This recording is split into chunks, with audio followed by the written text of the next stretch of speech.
तो आज जन्माष्टमी है, बट मैं कृष्ण से शुरू नहीं करूँगा। I will start with Ram, ठीक है। एंड मेरा टॉपिक हमेशा एक क्वेश्चन से उठता है कि सोने की लंका आपने देखी है।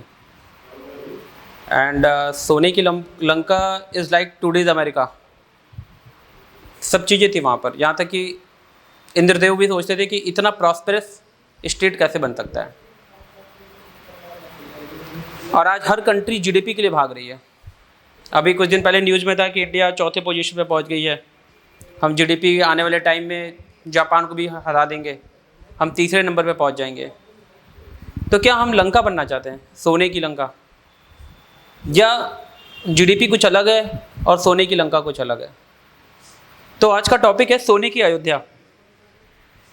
और ये क्वेश्चन समझना चाहिए और पूछना चाहिए कि अगर आप राम की जगह होते तो आप क्या करते?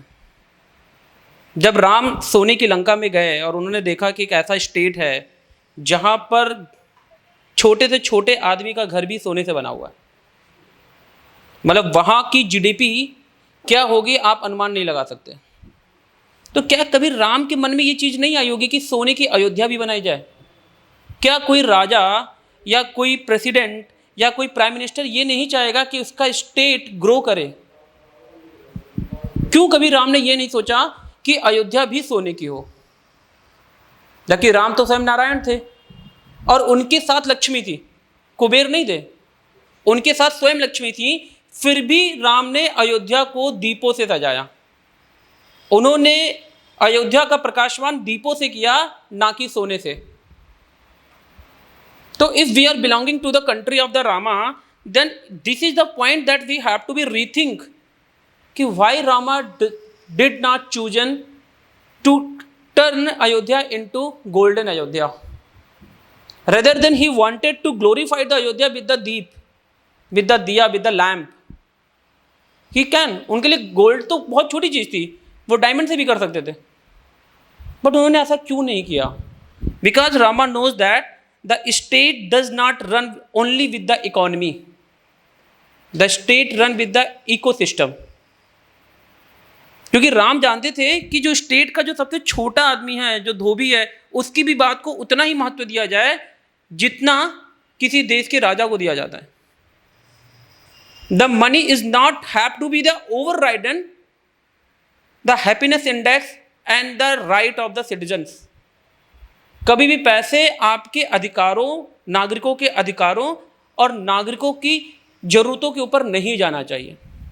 We just raise a simple question कि if you wanted to search what the average income of Indian, at the 30,000 or 40,000 each average Indian, अगर आप मानेंगे तो 30,000 40,000 में आप घर चला लोगे।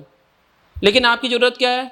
घर में एसी होना चाहिए, एक 4 पहिया गाड़ी होनी चाहिए, घर बच्चे अच्छे स्कूल में पढ़ने चाहिए। और अगर आप अपनी ग्रॉस इनकम के हिसाब से देखेंगे तो वो 60-70 हज़ार आती है। तो क्या स्टेट आपको फोर्स कर रहा है कि आप गलत तरीके से पैसा कमाएं? क्या जीडीपी की बढ़ती हुई भाग के पीछे हम दीपों की अयोध्या को सोने की अयोध्या में कन्वर्ट कर रहे हैं? क्योंकि राम जानते थे कि अगर कोई चीज सोने का बनाए तो वो जलेगा। If the state run by the money of the corruption, one day it is demolished. चाहे वो रोमन एम्पायर हो, चाहे वो आपके खलीफा हो, और चाहे वो सोने की चिड़िया भारत हो, जो कभी सोने की चिड़िया होती थी।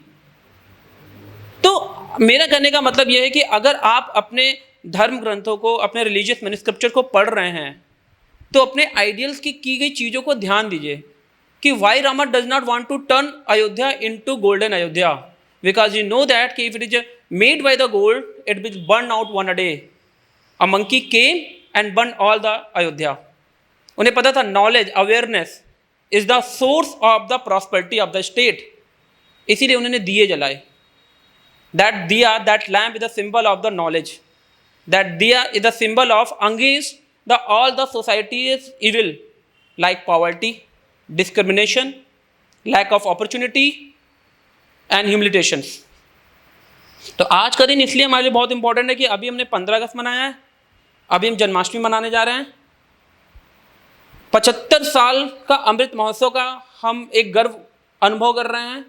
तो हमको फिर से सोचना होगा क्या भारत को सोने का भारत बनाना है या दीपों का भारत बनाना है? क्या भारत को आगे चलकर जलने के लिए मजबूर करना है कि ज्ञान के प्रकाश के साथ उसको आगे बढ़ाना है?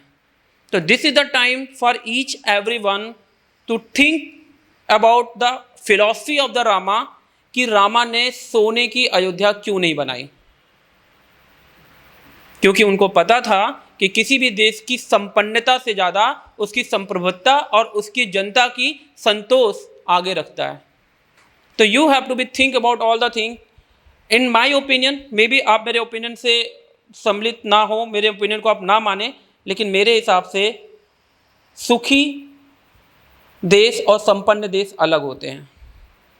संसाधनों से कभी सुख मिलता तो जो 2020 में लोग एसी में सुख नहीं पा रहे हैं, शायद 1980 में हमारे बाबा दादा आम की बगिया में पा जाते थे। संसाधनों से आप केवल उपभोग कर सकते हैं, लेकिन इससे आपको सुख नहीं मिलेगा। सुख के लिए आपके अंदर सामंजस्य होना चाहिए। The cooperation is the one of the most beautiful things of the society who make happy each and every one. So I think we have to be rethink about why Rama does not turn Ayodhya into the golden Ayodhya, rather than he glorified the Ayodhya with the lamp. Although he is the incarnation of the Narayana, whose wife is Lakshmi, but he never chosen golden. Instead of he chosen the right of the citizenship, a good governance system, the happiness index. So please don't run behind the GDP. सोने का भारत मत बनाइए जो एक दिन जल जाए। मुझे बस सबको इतनी ही बात कहनी थी।